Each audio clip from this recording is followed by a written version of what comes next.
The lost album that changed everything, once it was found.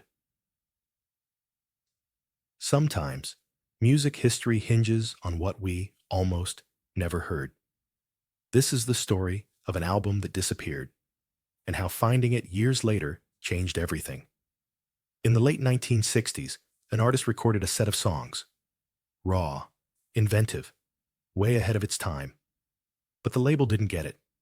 The sound didn't fit the era. So the album was shelved, forgotten. The tapes were boxed up, buried in an archive, or worse, assumed destroyed.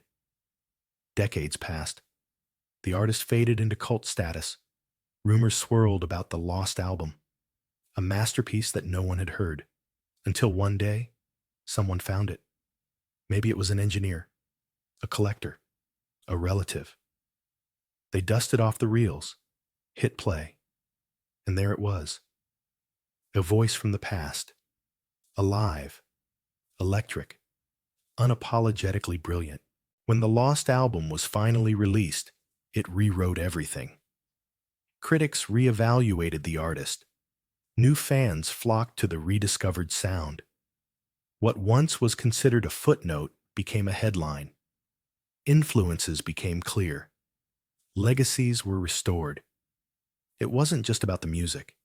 It was about what could have been, and now, finally, was. Sometimes, the most important album is the one we never got to hear, until it found its way back. Here's the rest of the story. In 1966, after the success of Pet Sounds, Brian Wilson of the Beach Boys began working on Smile, a sprawling, avant-garde follow-up he called A Teenage Symphony to God. It was experimental, deeply personal, and unlike anything the band, or rock music, had done before. But pressure from the band, the label, Brian's declining mental health, and the rise of psychedelia caused the project to spiral. Wilson scrapped the album in 1967. Tapes were shelved, and for decades, Smile was considered the greatest unreleased album in rock history. Thank you for listening. Hope you enjoyed it. Please subscribe to my cousin's channel, Gone Ape,